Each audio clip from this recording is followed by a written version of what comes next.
Welcome to the deep dive. Sometimes we get these really brief prompts, and today's is maybe the shortest yet. We're going to get into roles and responsibilities in a nuclear family. Seriously, that's it. That's our source, just 5 words. But as we often find, even something this concise can open up a lot.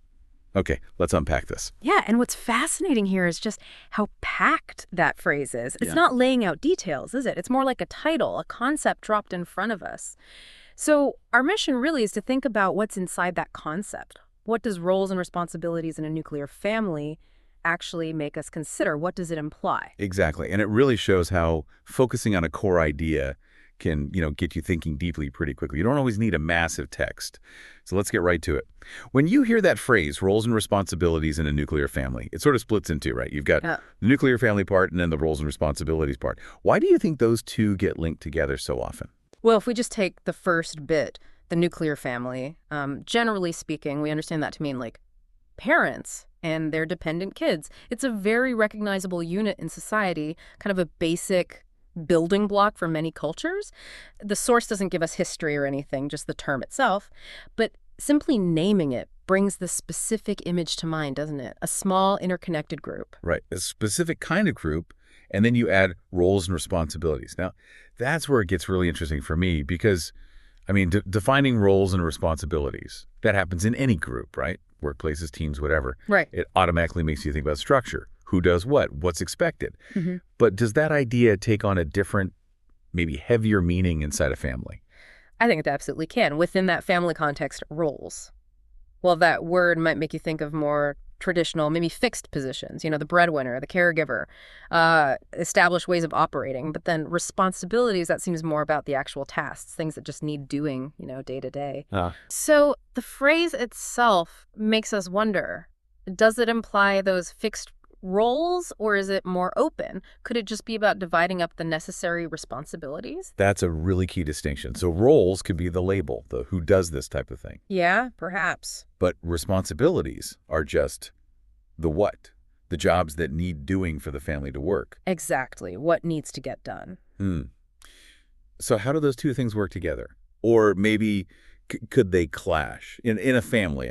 Yeah. Like could sticking to defined roles make things too rigid? Well, just focusing on responsibilities allows for more, I don't know, flexibility. Precisely. And that immediately brings up another question, doesn't it? Why? Why even define these things in a family setting?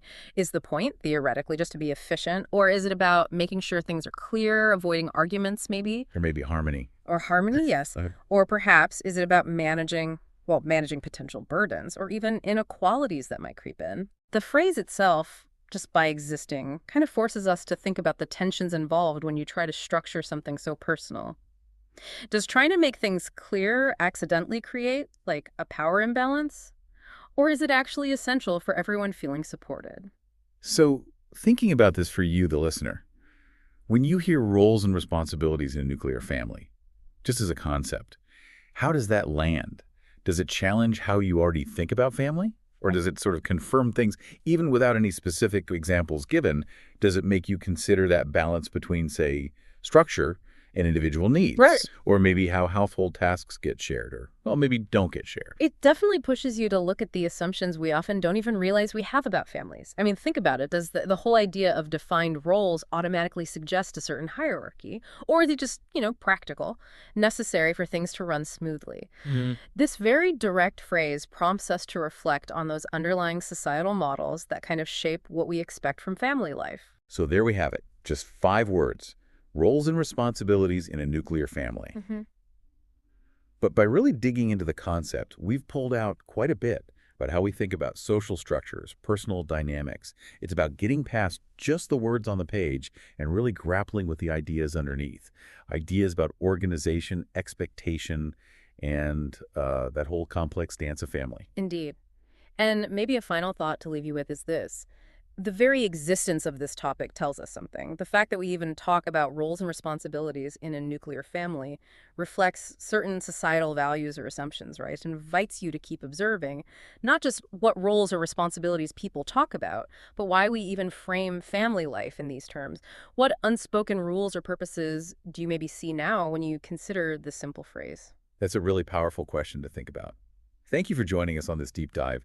It's amazing how much thought can come from such a simple starting point. Hmm. We really appreciate your curiosity and hope you'll keep digging deeper, keep finding those layers of meaning everywhere.